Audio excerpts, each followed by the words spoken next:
Hello and welcome to another episode of the Construction Corner podcast. I'm Dylan, I'm your host. And guys, today we're going to be talking about duty, honor, and our kind of obligation as an industry to help educate the next generation. I'm Dillon Mitchell, electrical engineer, licensed in 10 states, I've done $750 million worth of construction projects, commercial construction in my career, spanning from schools, hospitals, offices, restaurants, you kind of name it, industrial projects. I've done it. And typically I have a co-host on here, Matt Vetter, who runs a commercial general contractor in the great state of Michigan, who's doing tens of millions of dollars in revenue, building awesome commercial projects in great state of Michigan. So, without further ado, we're going to talk about duty, honor, and our obligation as an industry to really empower and educate the next generation. I'm using these words very purposely in duty and honor and an obligation that we have to the next generation to help empower them and teach them the ways of our industry. As we go along, you're going to find that this next thing is going to be, hopefully it won't be too controversial for folks, but it is what it is. And this is my opinion on the matter.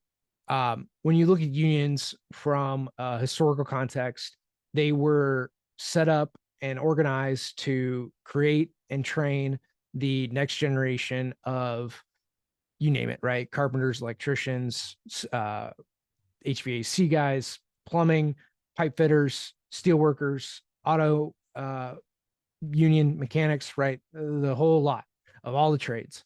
And in that, you have a great system for coaching, training, and empowering the next generation of skilled trades.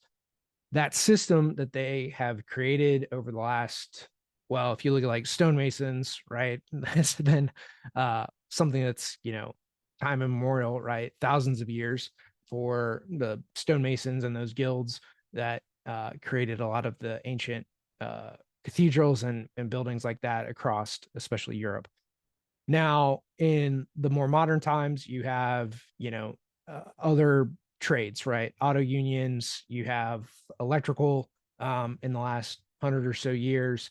So, and then HVAC in the last 50 years. So you have these unions that have come and sprung up as a, technology basically has increased and allowed us to have different skilled trades, right? Like electricity, especially electricity always existed, but as a form of in the house or having central generation stations out to your individual home, it's 1900. So 125 years basically is how long electricity has been a thing.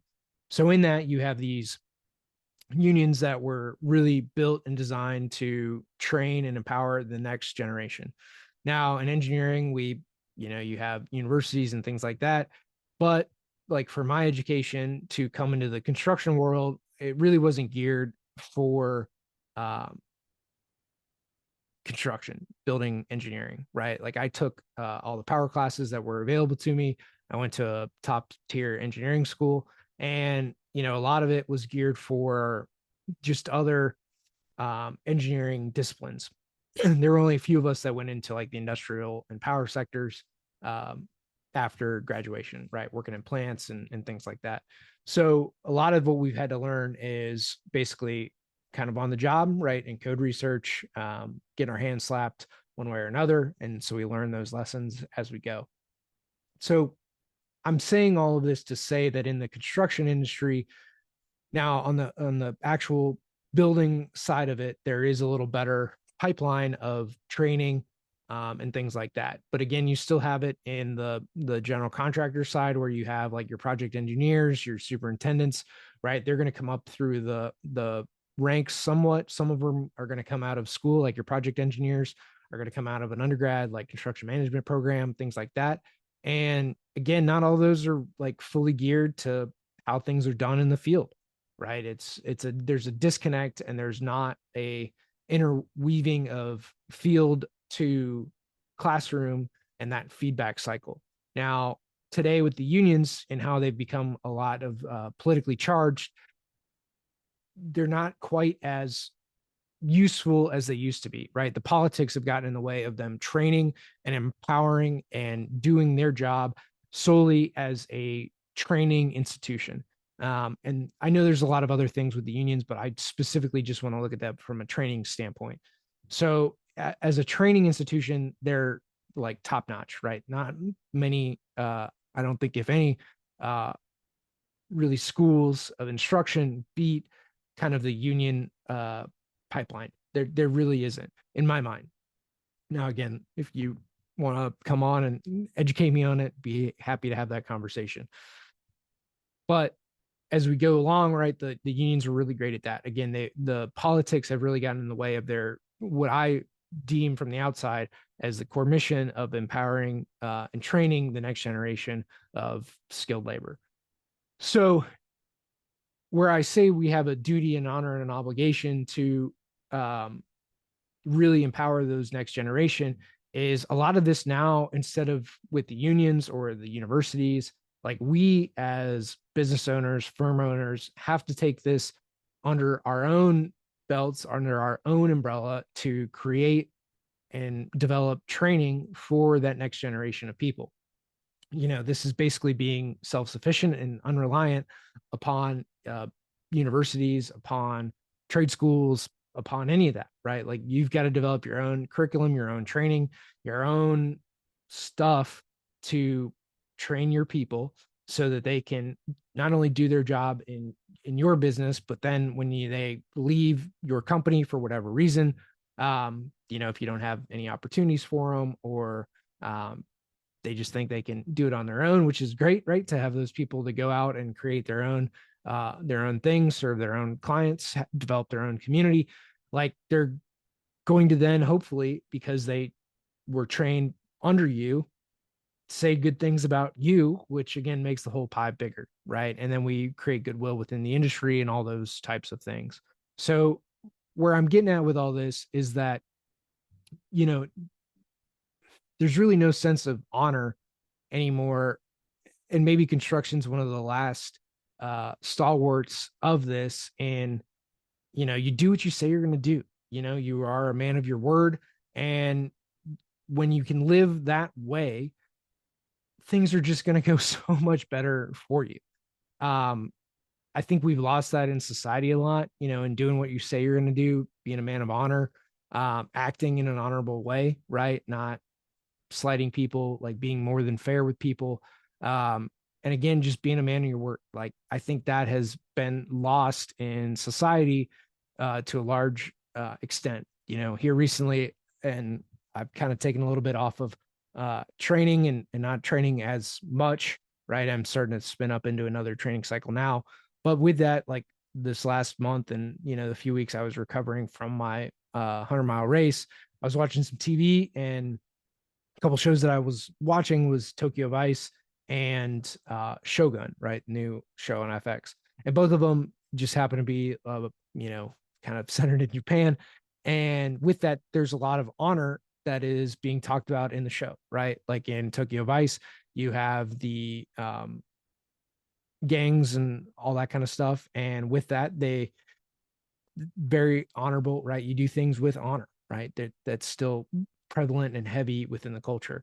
Shogun, same thing. We're talking about the samurais versus the yakuza. But with the samurais, again, it's all about honor, being a man of your word, and living and dying by that sword. So in today's society, we just don't have that kind of living with honor, being honorable. And I think that's a huge detriment to how things are done. Now, construction, more than any other industry, has that, right? We have that more than under other industries, right? Like it's just kind of the way things go, right? And people want to say that's an old boys network, but it's like, who can you trust, right? And by being a person of your word and showing that over and over and over again, you become honorable, and that honor, has and carries a lot of weight. And to gain that takes a long time, especially because of the run rate of projects and, how long they take to do. So it takes a while to gain honor, to gain trust within the industry. And so you have this thing in construction where it takes a long time to gain. In other industries, because it doesn't take a long time to gain,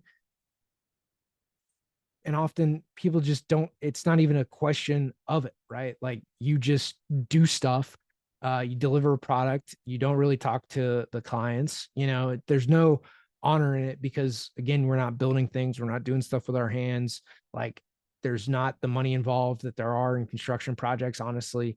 I think that actually has a lot to do with it, that the more money involved in something, the more honor you have to have, right? You're being a good steward of the tens or hundreds of millions of dollars that are being spent on a project and in construction. So you do have more responsibility. You do have to be honorable in that, and it's a big thing within the construction industry. And I think because most other industries do not have the type of money that we're talking about associated with a project, people just aren't as honorable, in my opinion. So all this comes down to, and really what I want to hammer home is, as much as we'd love to be reliant on unions for our labor force or universities for our labor force anymore, because our interests aren't necessarily aligned, right? The only guarantee you're getting from a university is a piece of paper to say that you went here and you graduated, right? That's the only guarantee. They're not guaranteed a job, a skill, like nothing. There's no guarantee out of that university. And so coming out, and then the union ties you with all the dues and really kind of burden a lot financially. Yes, there's benefits and all that, but there is a big burden financially in being tied to the union. So on the other side of it, like you have these, if you want to break free and be able to scale your organization on your own will effectively, you've got to be able to train people, and you've got to be able to do it effectively, and you've got to be able to do it at scale. It's the only way that you're going to be able to grow your organization. It's the only way you're going to be able to proliferate, a good base of people, right? Train them to do things the right way, to say things how you want them to be said, to negotiate contracts like they should be negotiated, right? All of these things need to be dictated by your firm, your culture, your values. And again, the more honor that you have and the more sense of duty and purpose that you have to the industry, to these people, and again, with honor at the core of it, the better off that you're going to be. The better off the industry is going to be, the better off your people are going to be, the better off your firm's going to be. Everything will be better over the long haul, right? This is not a 3, 6 month, 1 year thing. This is like the rest of your life type of dedication to it. And most people don't have it in them, which is why, most firms are not that big. Most firms are not that profitable. Most firms are not that good. So again, if you want to be outside of the norm, outside of the,